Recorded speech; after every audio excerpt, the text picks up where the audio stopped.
Good morning. Welcome back to our second week of teaching on TV. So it's going to be an interesting day today. Last week, oh, by the way, I'm Cheryl Birch. I teach 8th grade social studies.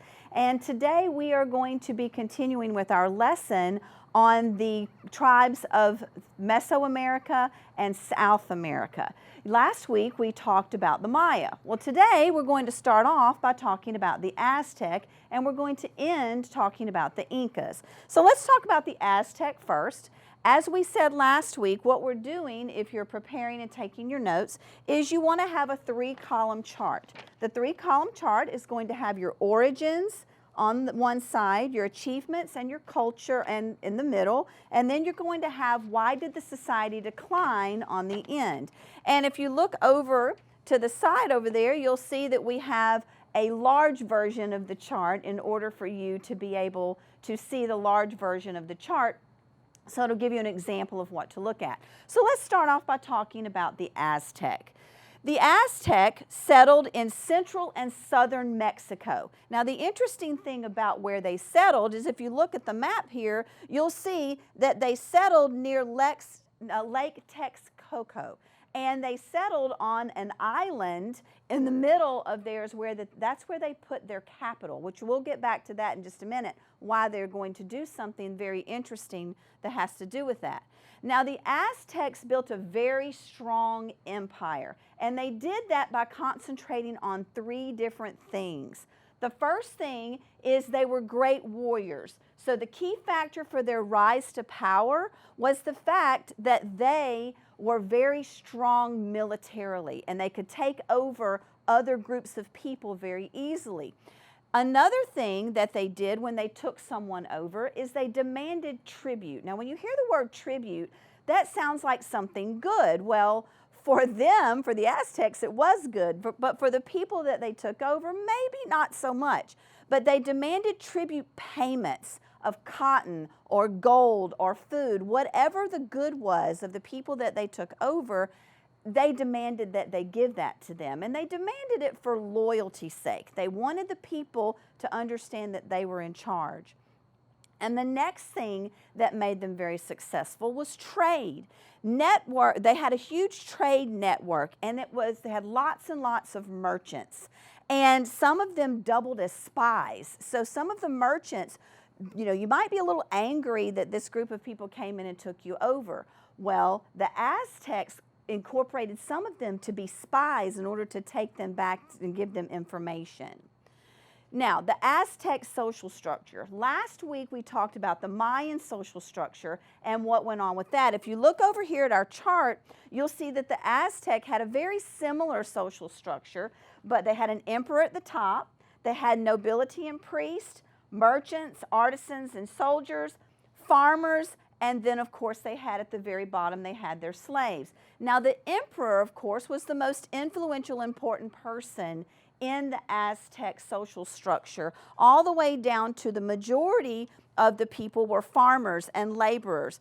And they also had to pay a tremendous amount of tribute to the emperor in order to take care of the society and make sure they had what they wanted. But this made life very difficult for the farmers. Now, the next thing, I told you that they settled on Lake Texcoco. Well, when they settled on Lake Texcoco and built their capital, there was an interesting city. Now, some of these words are very hard to pronounce, so I put some pronunciation on there for you. But Tenochtitlan. Tenochtitlan was the great city that they built. Now, the interesting thing about Tenochtitlan is it was a water-based community. So they made 3 different things to make it easier to live here. One is they built causeways. Causeways were raised bridges in order for them to be able to get from one place to the other. Another thing that they built were canals. The canals made it easy to navigate boats through the city. And the last thing is they didn't have a lot of land that was farmable in this city, so what they did is they built chinampas, and chinampas were like floating islands, and they would put their crops on top of these floating islands. And you can see an example of it there. They're actually farming on a floating island in the middle of the lake.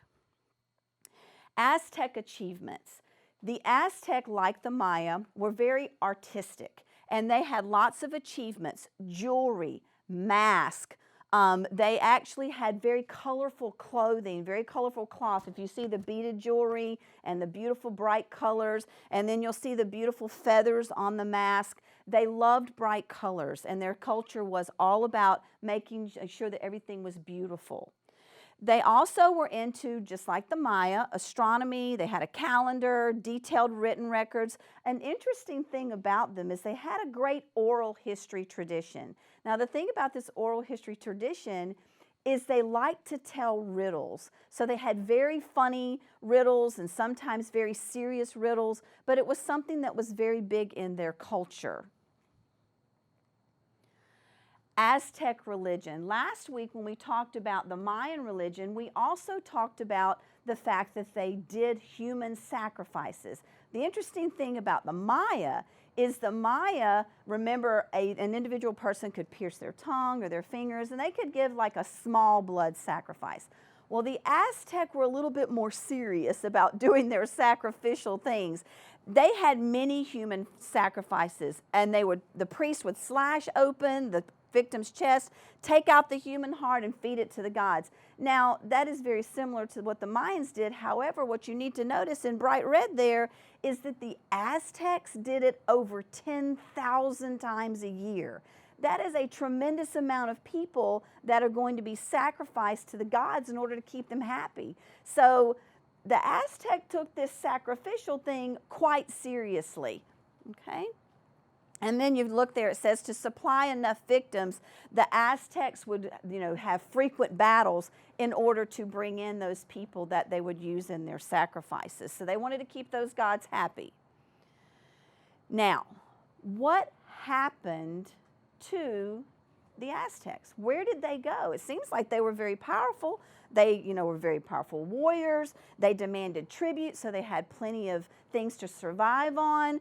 And, they had all of these things that should make them successful. They had a very good trade route. So between war, tribute, and trade, you would think, well, they're not going to go anywhere.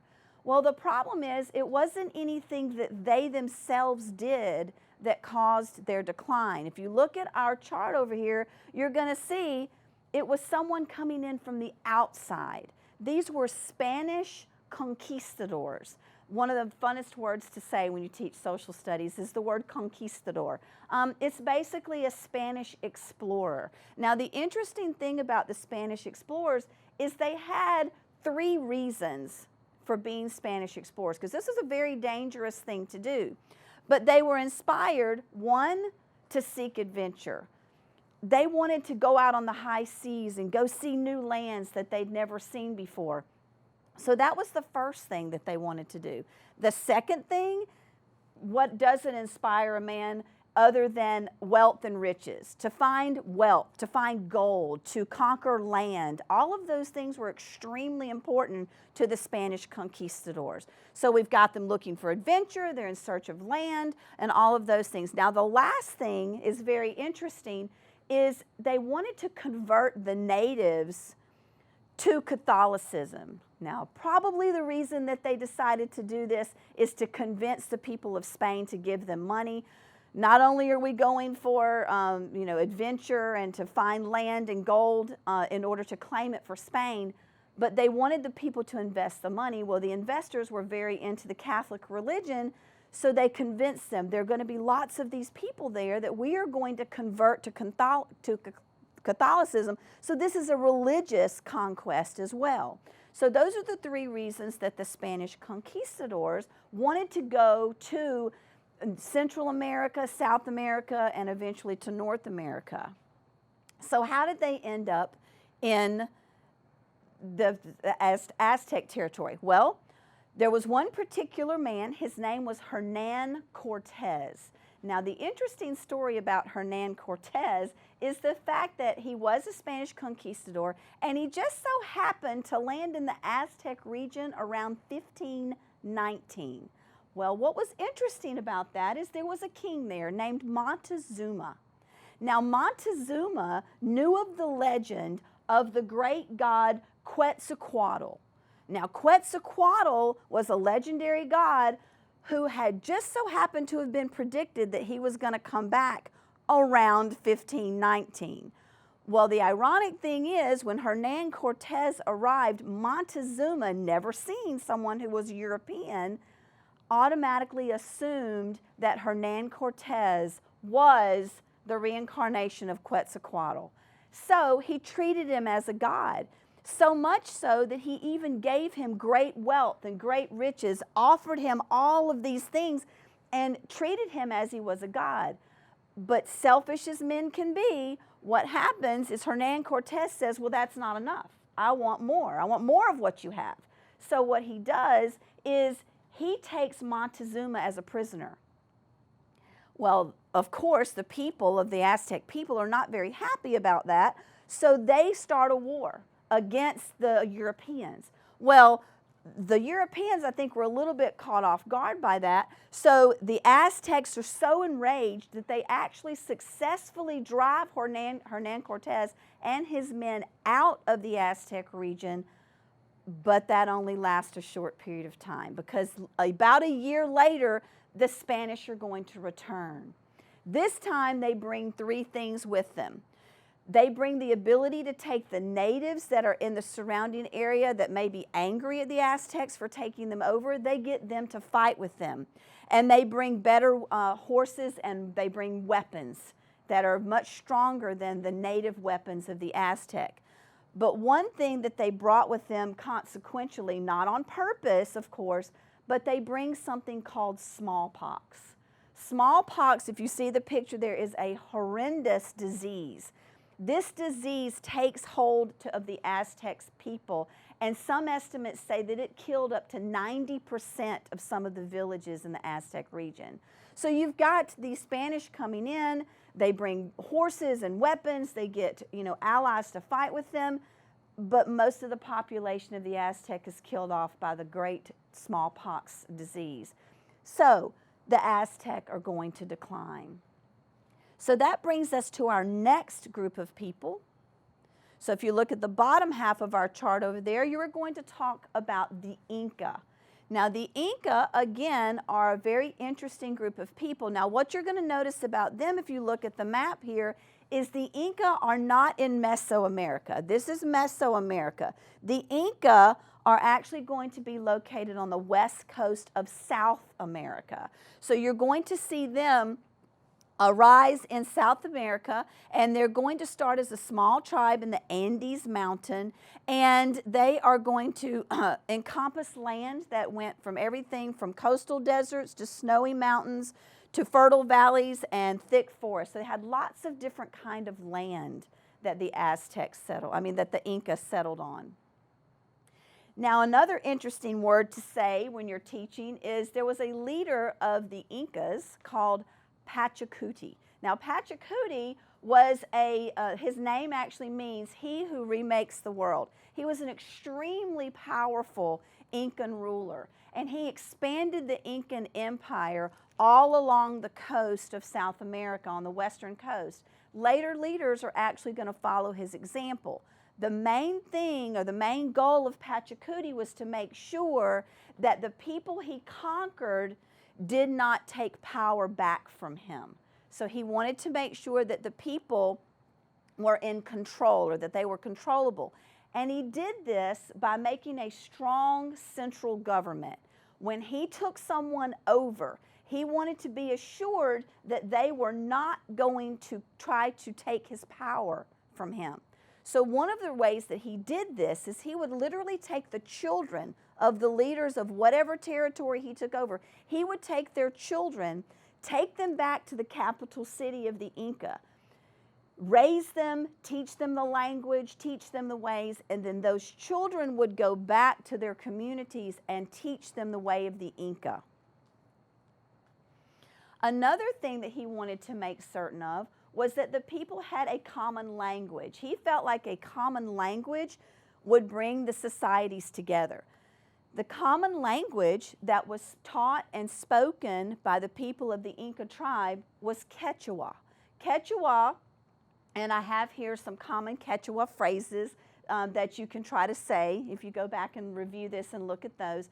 But the people that they conquered, of course, spoke many different languages, but Pachacuti and the leaders after him demanded that the people learn Quechua in order to make to unify the empire into one common empire with a strong central government.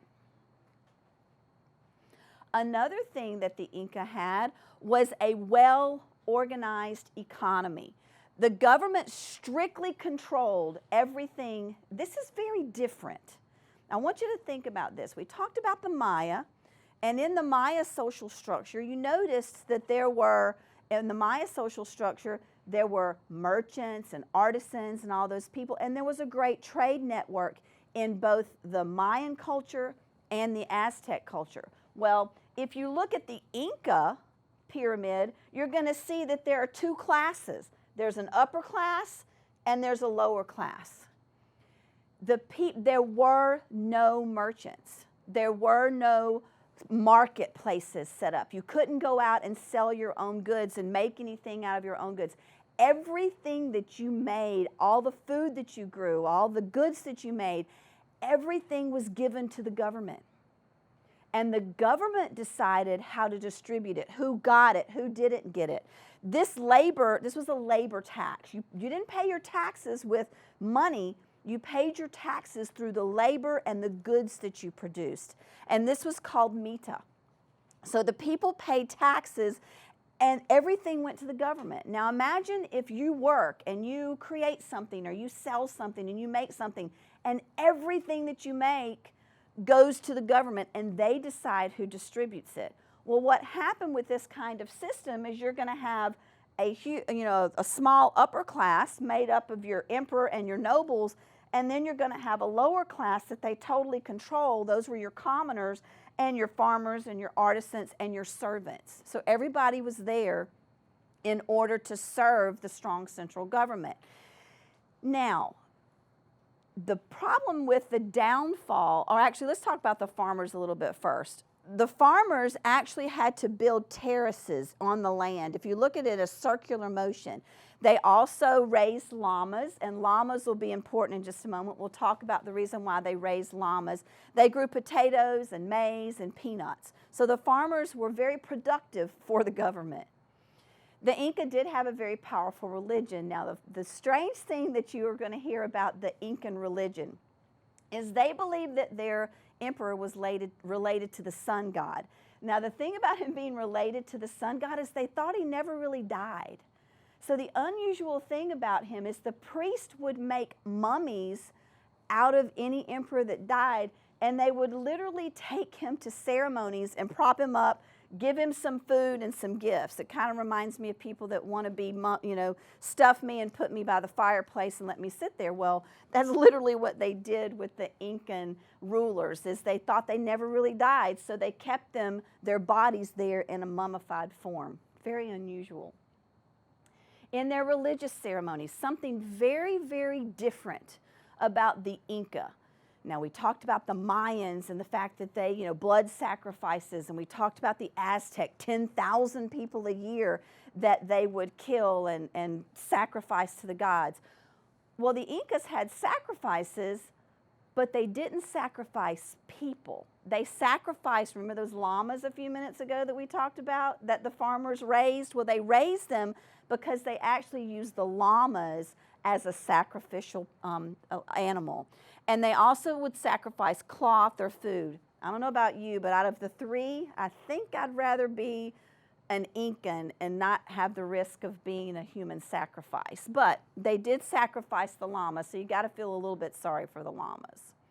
Incan achievements, again, they were grand builders. Now the thing about their building is they were such fine stone workers and masonry people that they built the bricks so well that they stacked on each other without needing mortar in between them.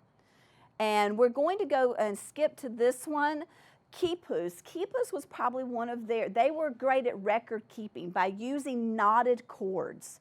And the knotted cords, each thing on the cord stood for a symbol or a number or a letter. And they were able to keep records. And they had people that memorized what these knotted cords meant. It was probably a complicated process, but it was also a very useful as well as beautiful process. Now, let's talk about the decline of the Inca. What happened to them? Well, the first thing that happened to them is there were two brothers. These two brothers were part of that strong central government, but the problem was they both wanted to be the emperor. Well, there was Atahualpa and there was Huáscar. Well, they got into a battle with each other, and long story short, a civil war ensued. The people of the country, it sounds similar, doesn't it? You ever heard of a civil war before, just like in the United States? But that's what they did. They fought against each other. Well, somebody's got to win. Well, the eventual winner is going to be Atahualpa. Atahualpa is going to win, and he is going to be heading towards his coronation to become the king of the Incan society. On the way, they say, Spanish soldiers arrived. The Spanish soldier that was so influential to the downfall of the Incan people is going to be a man named Francisco Pizarro. Francisco Pizarro was a Spanish conquistador, and he only showed up with 180 men. So you think, well, surely he's not going to be able to win with that few men. However, you have to remember, this Incan society had just been in a civil war, so they'd lost many people. They were unorganized. They were not ready for this. So the Spanish even outnumbered the Inca at this time. So the Inca were unarmed and taken by surprise.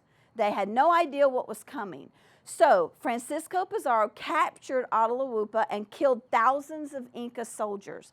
Atahualpa's people filled a room full of 24 tons of gold and silver and jewelry because they wanted it as a ransom, because all they wanted was their king back. After they'd gone through this civil war, they wanted to make sure that he was not going to be killed. Well, Francisco Pizarro kills him anyway. So you can imagine that did not sit very well with the Incan people. But eventually, the Spanish are going to take over the Inca. So here we have two great civilizations, that it was the Spanish explorers that came in and were able to destroy these two great civilizations. So the Maya went away because of different circumstances, natural circumstances, lack of food, unable to farm, and different reasons why the Mayans went away. But the Aztec and the Inca were destroyed and taken over by the Spanish. So now we've talked about those. Now I briefly want to mention, I know I'm rushing through this, I feel like I'm talking really fast, but I don't think we can talk about Native Americans without at least listing some of the North American tribes, and I'd like for you to go and in some of your time maybe do some extra reading and look at some of the North American tribes, tribes in the United States. You've probably heard a lot of these names. The Pueblo, the Navajo, the Apache, the Shawnee, the Mohawk, the Cheyenne, all of these great Indian tribes of North America. So make sure that you go look at these Native American tribes and see what kind of impact they had on our country. Okay? Now, today we ended our discussion on the tribes of the Americas. So the ancient Americas. Next week, we are going to be talking about Europe after the fall of Rome. So you want to make sure that you go ahead and read that chapter and look at what happened to Europe after Rome fell. We got lots of interesting topics for the next couple of weeks, so I look forward to seeing you.